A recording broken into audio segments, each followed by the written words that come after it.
Hey guys, so we're on part 4 of the homeschool during pandemic frequently asked questions. The last question that I answered in the last video was how do you keep track of grades? And I think I wrapped up a couple of questions in that. So the next question would have been how do you get transcripts? How does your child get a diploma, and will my child have to get a GED? All of those next questions I answered in the last video in part 3. So if you haven't seen that, go check that out. So we're going to start with, can I homeschool at night and or on the weekends? Absolutely. This does not have to be the traditional school schedule where it's just Monday through Friday, between the hours of 8 and 3 or whatever. It does not have to be that at all. Homeschool can 100% fit the schedule that you guys created, fit the schedule that works best for your family. And also understand that homeschool does not mean you have to be sitting at the table with workbooks and, it has to be structured textbooks and lectures all day long. If you wanted to go take a road trip, if you guys packed up some bags and you got in your car and you decided to drive cross country, I mean, probably shouldn't drive across country right now, but if you guys decided to get in the car and even listening to audiobooks, especially for younger kids, if you picked up some audiobooks from the library or paired your phone with the Bluetooth in your car or whatever, and you were able to listen to some audiobooks, that's cool. You can count that as reading hours. You can work on the weekends. You can go camping, and that can be an entire science trip. It doesn't have to be all structured textbooks and whatever. So absolutely, if you don't really have time during the week, you can teach your children on the weekends. And it doesn't have to be, okay kids, we're doing homeschool now, so then the kids are thinking, okay, now we're learning. Just incorporate that into your day and then record it later. And that's something that a lot of people do that do unschool. And I don't remember if I answered the question about unschooling. That is one of the different types of homeschooling that you can do. And, I was doing homeschool or unschool for a while. I kind of teeter between that and a couple of other styles. But you would just kind of allow the day to go naturally. And if the kids were interested in something and you guys explored that, then I would write that into my lesson plans after the fact. Because I do have to have lesson plans. I do have to have, be able to keep records of things. So if our day took us into a conversation about cats, I don't know what it is about me and cats, but I always use that as an example. So if the day took us there, we're talking about cats, and then I went to find a YouTube video. We watched a documentary about cats. We pulled up an ebook on cats and we read it, or whatever the case, then I'll just record that into my lesson plans. Like, okay, today we did XYZ. Or I would have the kids write it out, because as they get older, I wanted them to become a bit more responsible, just like they would in the school system. Once you get closer to middle school or you become a middle school student, they want you to be accountable for your records. They want you to write in the planner and make sure that you're keeping those records and you know what you're doing. So I would do the same thing in homeschool. If we worked out of a workbook and they did pages 1 through 4 and, covering algebra, I don't know, whatever, I would have them record what they did either in their planner or in their writing journal, because now I have you writing and I want you to use correct punctuation and grammar and, sentence structure and all that. So then you're writing about what we did for the day, and I also have my records of, okay, this is what we did for the day, and it's dated. I answer the questions in super long fashion. So yeah, you can homeschool day or night, Sunday through Saturday. It just, whatever works for your family. Next question. Is K-12 a homeschool website? K-12, K through 12 is a school at home website, and I'm sure that I've discussed the difference between homeschool and school at home in previous videos or in some posts on the group. But if I haven't, or if you haven't heard, there is a difference between homeschool and school at home. School at home is literally traditional school, like public or private school, with a different address. You're just in a different place. You still have a teacher. You still have standards. You still have to get through this set amount of work that they kind of set for you. K-12 is public school online at home. So you're still following the public school structure. You're still following their standards. You're doing it's like, for example, where I live. Because I explored, I like to call and ask questions, just figure out what's what. So where I live, the particular district I'm in, if they were to do K-12, my kids were to do K-12, the teacher that they would get would be from a district a few cities over, because where I am, not every district is, it makes it available. But anyway, they would have a teacher from a different district, and they would have school at home. It's just like them being in school. It's just that they're doing it at home. So you as a parent would still have to make sure that your children are logging in. You'd have to make sure that they are doing the work, and I believe they have like live sessions or whatever the case. But it is school at home, not homeschool. You don't have the freedom to choose what they learn. You don't have the freedom to do random lessons, stop lessons, start lessons, spend more time on the lesson. It's school at home, not homeschool. What planner should I buy? Whatever planner you like. I have a homeschool planner that you can download for $9.99 for the download if you want to be able to print it out. But I also have the physical book that you can purchase for $19.99, the planner. It's 104 pages of planning. It has the calendars, and it has section for notes, and just the blocks for you to block out your entire week. And it's a really good option, and I have those links in the group. But even if you didn't buy from me, I just make that available because so many people were looking, and me being a homeschool mom, I got tired of buying other planners. I just made my own, and it works beautifully. But anywhere you see a planner, whatever works best for you. If you like to take an extensive amount of notes, then find a planner that works for that. If you just kind of want to jot some things down, you want to use a Word document, you want to make an Excel spreadsheet, you want to, put it in PowerPoint, you want to put it in your 70-page wide rule spiral notebook, it's your prerogative. So whatever works for you, you don't need a particular specific binder. What about electives? Next question. What about electives? I love electives for homeschool because the possibilities are endless. What's the website? My son is doing his electives on, hold that thought. All right, I couldn't remember how to go look. OutSchool.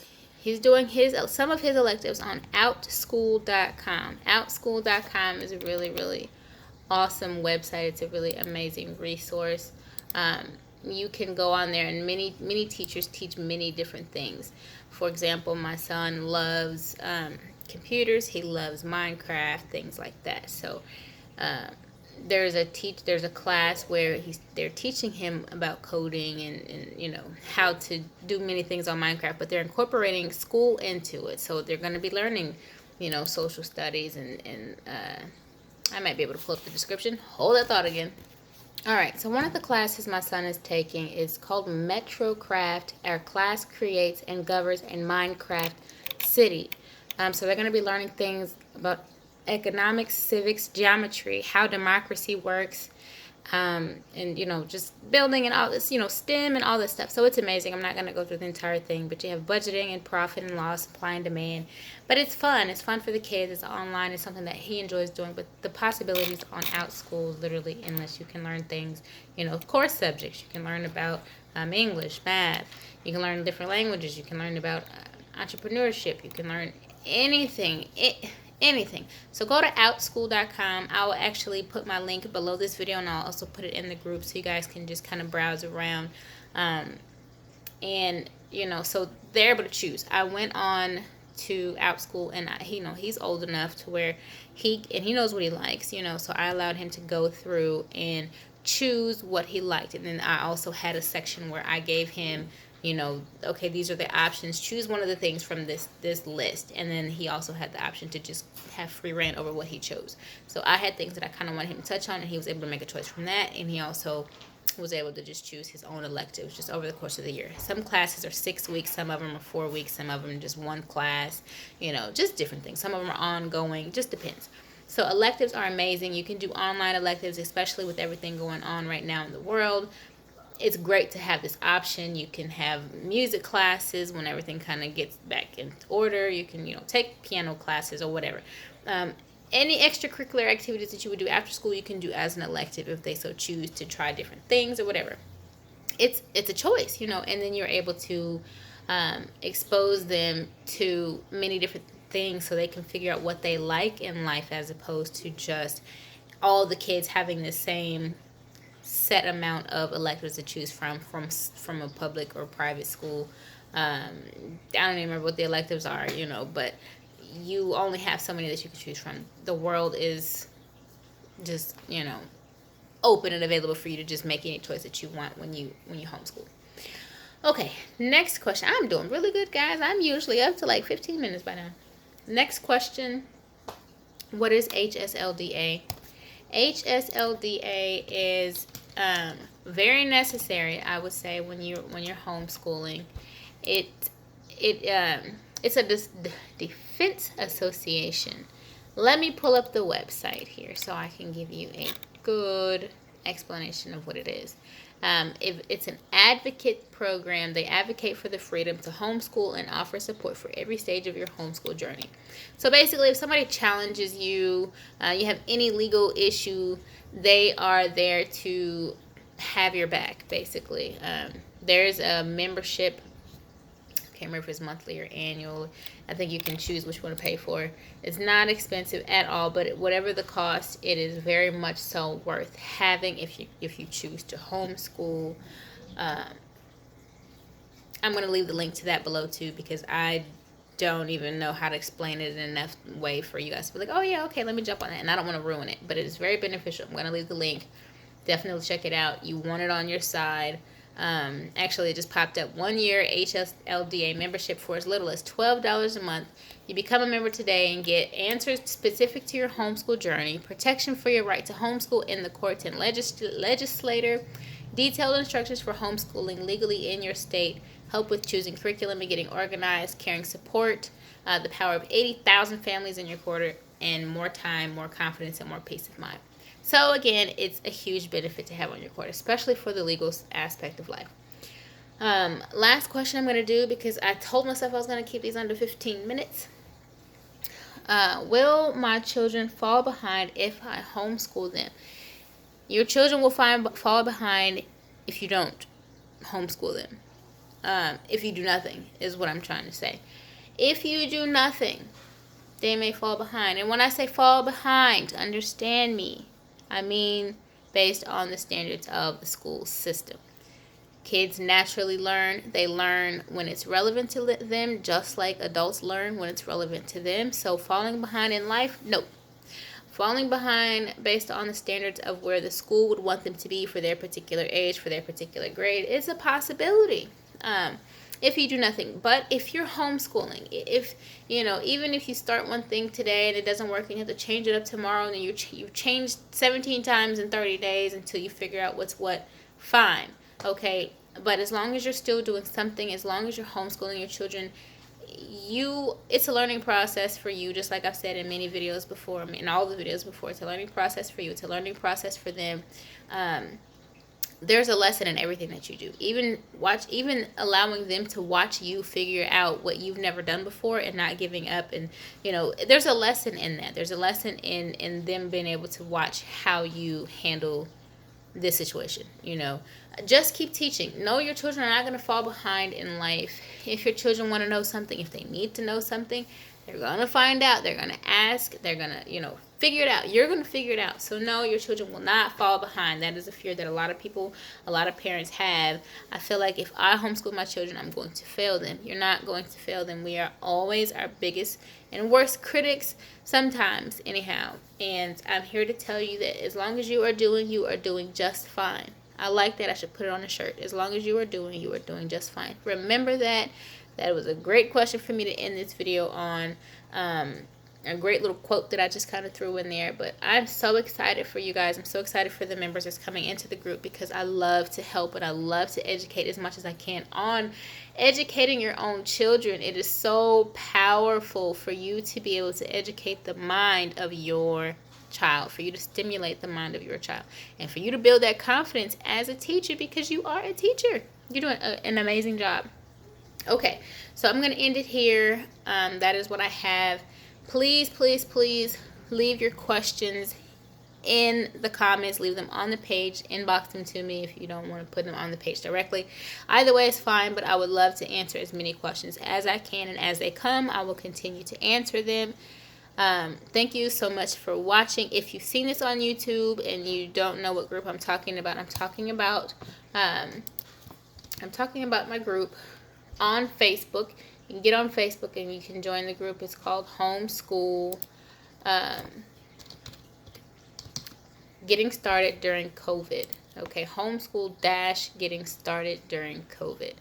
And I'm just giving you information, as much information as I can about how to homeschool, what's what about homeschool, just as much, and encouragement. I think the biggest thing that I want to do is encourage you guys. So I'm up to 16 minutes. I'm going to end it here. Thank you guys so much for watching. Share with anybody that you feel like could benefit from this information, and I will see you guys next time I answer some frequently asked questions.